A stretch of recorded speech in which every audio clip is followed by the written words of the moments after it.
the switch to fail to meet GM's specifications and caused the key to so easily turn the engine off. Why was the weaker spring used in the actual vehicle rather than the stronger one, which was clearly available simultaneously in 2001?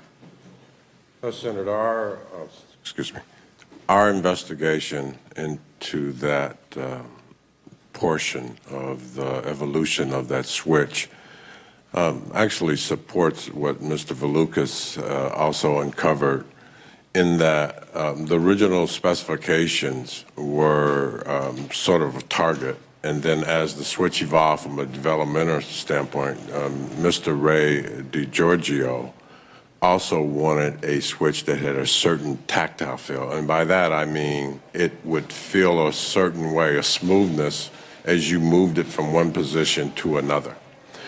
And I believe the description of that desired feel, it was to be more European-like.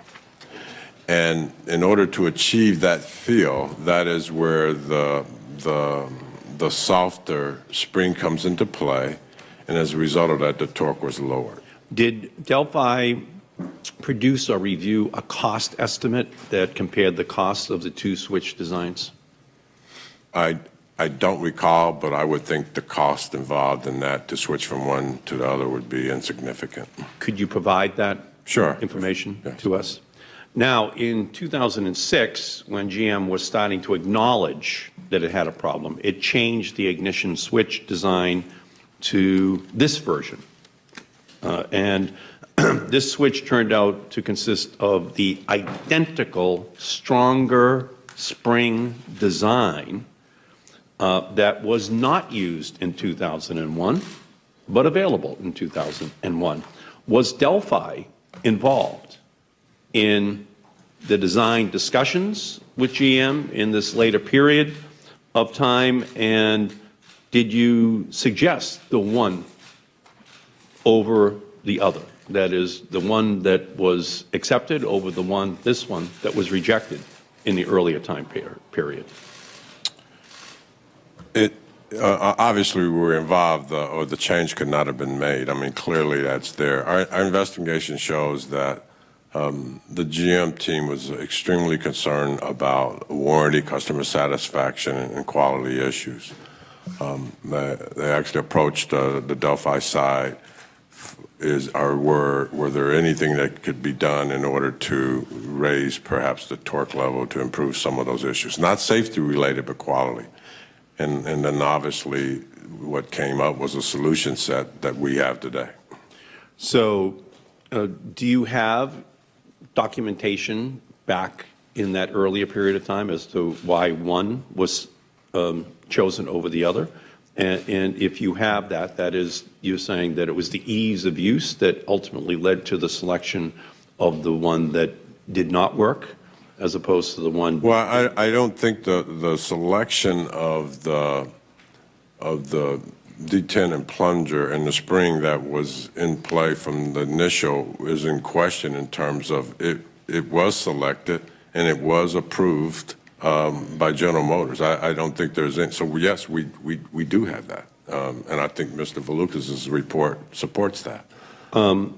So did you recommend one of the? Did you recommend the one that was selected in 2006 over the one that ultimately was used 2010 that has been working back in 2001? Did you at Delphi make that recommendation to GM? That development is a mutual give and take between the supplier and the car manufacturer. So, what did Delphi recommend at the time? Obviously, at the end of the day, what we ended up with is what we all agreed to go do in order to meet the requirements that the switch was asked to meet. Yeah, and again, I think that it's important for us to have that as part of the record here, and whatever you could provide to us from that earlier decision-making period would be very helpful to us. Thank you. And Madam Chair, I would just like to again thank you for also focusing on NHTSA. The NHTSA administrator told the New York Times just yesterday that it was GM that stood in the way of safety, And of course, we all agree that GM deserves much of the blame, but while Ms. Barra and Mr. Balukas have described the GM nod, which was said to occur when everyone in a meeting all nodded their heads, but then did nothing to solve the safety problems, what we have at NHTSA is the NHTSA shrug. NHTSA didn't think that reports of cars stalling posed a safety problem.